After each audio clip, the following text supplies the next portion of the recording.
Assalamualaikum warahmatullahi wabarakatuh. Nama saya Nandani Sasongkar dari kelas 11 MIPA B. Nama saya Aisyah Tiani Ulanda, saya dari kelas 11 IPA B. Assalamualaikum warahmatullahi wabarakatuh. Perkenalkan, nama saya Kaila Mira, absen 17 dari kelas 11 MIPA B. Di sini saya ingin menjelaskan tentang makna demokrasi dan klasifikasinya. Makna demokrasi.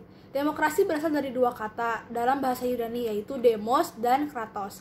Demos artinya rakyat dan kratos atau kratein yang berarti pemerintahan, sehingga demokrasi dapat diartikan sebagai pemerintahan rakyat. Menurut KBBI, demokrasi merupakan istilah politik yang berarti pemerintahan rakyat. Hal tersebut dapat diartikan bahwa dalam sebuah negara, demokrasi kekuasaan tertinggi berada di tangan rakyat, yang dijalankan langsung oleh rakyat atau wakil-wakil yang mereka pilih di bawah sistem pemilihan bebas. Rakyat dengan serta-merta mempunyai kebebasan untuk melakukan semua aktivitas kehidupan termasuk aktivitas politik tanpa adanya tekanan dari pihak manapun. Karena pada hakikatnya yang berkuasa adalah rakyat untuk kepentingan bersama. Dengan demikian, sebagai sebuah konsep politik, demokrasi adalah landasan dalam menata sistem pemerintahan negara yang terus berproses ke arah yang lebih baik. Lalu ada klasifikasi demokrasi dibagi tiga, berdasarkan titik berat perhatiannya, berdasarkan ideologi, dan berdasarkan proses penyaluran kehendak rakyat. Berdasarkan titik beratnya, ada demokrasi formal, yaitu suatu demokrasi yang menjunjung tinggi persamaan dalam bidang politik tanpa disertai upaya untuk mengurangi atau menghilangkan kesenjangan dalam bidang ekonomi. Lalu ada demokrasi material, yaitu demokrasi yang dititik beratkan pada upaya menghilangkan perbedaan dalam bidang ekonomi. Sedangkan persamaan dalam bidang politiknya kurang diperhatikan, bahkan kadang-kadang dihilangkan. Lalu yang ketiga ada demokrasi gabungan, yaitu bentuk demokrasi yang mengambil kebaikan serta membuang keburukan dari bentuk-bentuk formal dan material. Lalu ada berdasarkan ideologi. Ada dua, demokrasi konstitusional dan rakyat. Demokrasi konstitusional yaitu demokrasi yang didasarkan pada kebebasan atau individualisme. Kekuasaan pemerintahannya terbatas dan tidak diperkenalkan banyak melakukan campur tangan dan bertindak sewenang-wenang terhadap rakyatnya. Lalu ada demokrasi rakyat. Demokrasi rakyat itu mencita-citakan kehidupan yang tidak mengenal kelas sosial. Jadi manusia itu dibebaskan dari keterikatannya kepada pemilikan pribadi tanpa adanya penindasan serta paksaan. Lalu yang ketiga ada berdasarkan proses penyaluran kehendak rakyat. Yang ada dua, yaitu langsung dan tidak langsung. Langsung itu yaitu paham demokrasi yang mengikut sertakan setiap warga negaranya dalam permusyawaratan untuk menentukan kebijaksanaan umum negara atau undang-undang secara langsung. Lalu yang tidak langsung itu artinya adalah dilaksanakan melalui sistem perwakilan. Ya, penerapan demokrasi ini berkaitan dengan kenyataan suatu negara yang jumlah penduduknya semakin banyak, wilayahnya luas, dan permasalahan yang dihadapinya semakin rumit dan kompleks. Ini biasanya melalui pemilihan umum. Demokrasi sebagai sistem politik yang saat ini dianut oleh sebagian besar negara di dunia, tentu saja memiliki prinsip-prinsip yang berbeda, dengan sistem juga yang berbeda. Berikut ini adalah prinsip-prinsipnya. Yang pertama, menyelesaikan perselisihan dengan damai dan secara melembaga. Yang kedua, menjamin terselenggaranya perubahan secara damai dalam suatu masyarakat yang sedang berubah. Yang ketiga, menyelenggarakan pergantian pemimpinan secara teratur. Yang keempat, membatasi pemakaian kekerasan sampai minimum. Mengakui serta menganggap wajar adanya keanekaragaman. Dan yang terakhir adalah menjamin tegaknya keadilan. Menurut Alamudi yang dikutip oleh Sri Wuryan dan Saifullah dalam bukunya yang berjudul Ilmu Kewarganegaraan, suatu negara dapat disebut berbudaya demokrasi apabila memiliki sokoguru demokrasi, seperti halnya berikut ini.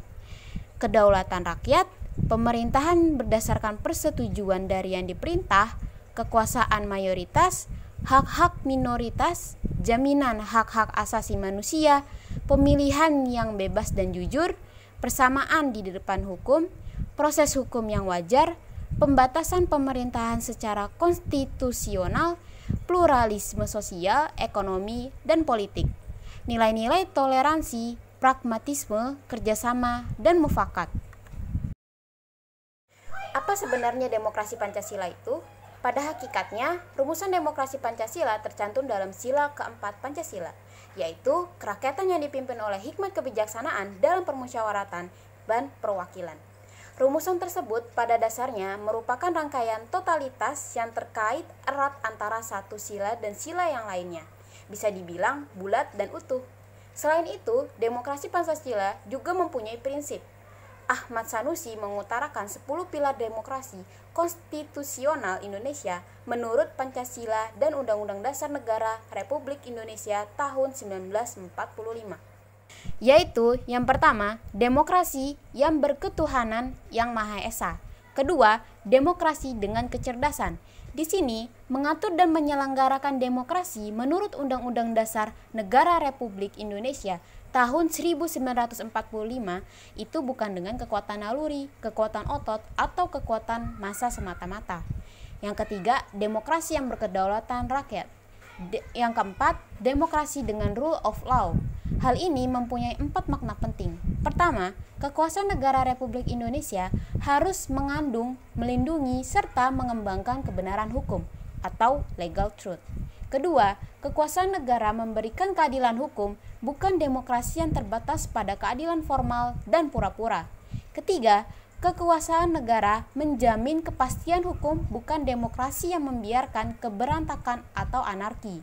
Keempat, kekuasaan negara mengembangkan manfaat atau kepentingan hukum. Lalu pilar yang kelima adalah demokrasi dengan pemisahan kekuasaan negara. Demokrasi menurut Undang-Undang Dasar Negara Republik Indonesia tahun 1945 mengenal semacam pembagian dan pemisahan kekuasaan dengan sistem pengawasan dan perimbangan. Keenam, demokrasi dengan hak asasi manusia. Ketujuh, demokrasi dengan pengadilan yang merdeka.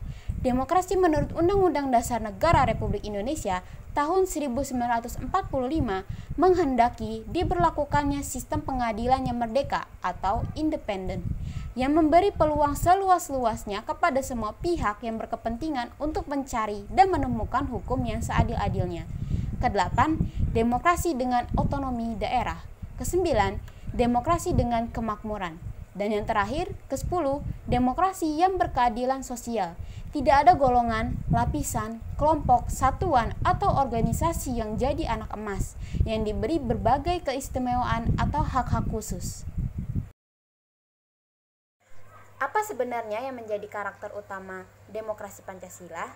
Karakter utama demokrasi Pancasila adalah sila keempat, yaitu kerakyatan yang dipimpin oleh hikmat kebijaksanaan dalam pemusyawaratan perwakilan. Dengan kata lain, demokrasi Pancasila mengandung 3 karakter utama, yaitu kerakyatan, permusyawaratan, dan hikmat kebijaksanaan. 3 karakter tersebut sekaligus berkedudukan sebagai cita-cita luhur penerapan demokrasi di Indonesia. Pancasila adalah dasar negara sekaligus ideologi bangsa Indonesia. Pancasila berasal dari bahasa Sanskerta, yaitu panca yang berarti 5 dan sila yang berarti dasar. Dalam perwujudannya, Pancasila banyak mengalami pasang surut, seperti pada masa Orde Lama. Pada masa Orde Lama, masyarakat Indonesia mengalami peralihan dari masyarakat yang terjajah menjadi masyarakat merdeka. Saat itulah proses pencarian penerapan bentuk Pancasila. Orde Lama terjadi pada 3 periode berbeda, yaitu periode 1945 sampai 1950, lalu periode 1950 sampai dengan 1959, serta periode 1959 sampai dengan 1966. Pada tahun 1945 sampai dengan 1950, Indonesia sebagai negara peralihan dari bangsa terjajah menjadi bangsa yang merdeka menjalani proses adaptasi penerapan ideologi bangsa, yaitu Pancasila.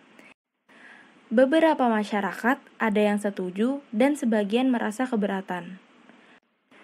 Kemudian di tahun 1950 sampai dengan 1959, sistem demokrasi berhasil diterapkan melalui pemilu 1955 yang dilakukan untuk memilih anggota konstituante. Akan tetapi, para anggota yang terpilih tidak dapat menyusun undang-undang dasar seperti yang diharapkan. Sehingga pada tanggal 5 Juli 1959, Presiden Soeharto mengeluarkan Dekret Presiden 1959 untuk membubarkan konstituante dan membatalkan Undang-Undang Dasar Sementara atau UUDS 1950 menjadi Undang-Undang Dasar 1945.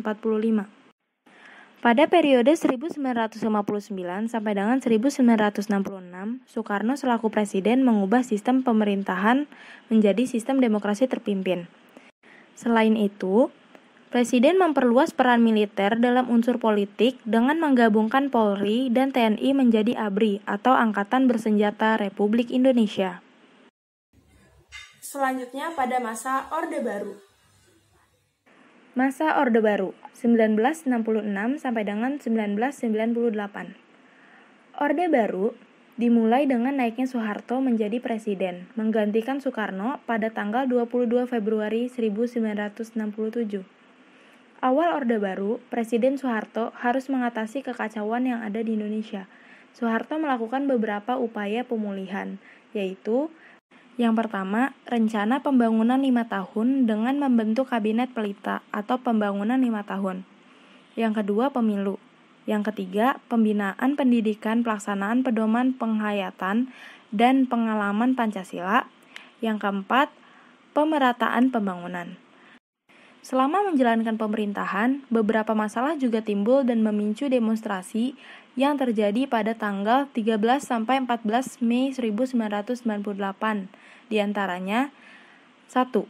Maraknya KKN atau korupsi, kolusi, dan nepotisme. Yang kedua, hak menyatakan pendapat yang dibatasi. Dan yang ketiga, peran ganda atau duifungsi ABRI.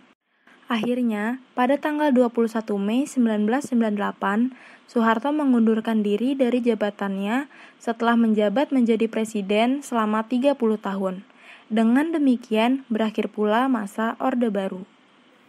Selanjutnya pada masa Reformasi. Reformasi pada tahun 1998 sampai dengan sekarang. Era reformasi dimulai dengan pergantian presiden dari Soeharto ke B.J. Habibie, yang mulanya berperan sebagai wakil presiden. Kepemimpinan tersebut dimanfaatkan untuk mereformasi segala tatanan pemerintahan terdahulu. Langkah-langkah yang diambil oleh Habibie yaitu 1. Membentuk Kabinet Reformasi pada tanggal 22 Mei 1998. Yang kedua, memperbaiki sistem ekonomi dengan menaikkan nilai tukar rupiah dan rekonstruksi perekonomian nasional. Yang ketiga, mereformasi bidang politik. Yang keempat, mengeluarkan Undang-Undang Nomor 9 Tahun 1998 tentang kemerdekaan menyatakan pendapat di muka umum. Yang kelima, menyelesaikan masalah duifungsi ABRI. Yang keenam, mereformasi bidang hukum. Dan yang ketujuh, mengadakan sidang istimewa MPR untuk membuat ketetapan-ketetapan baru.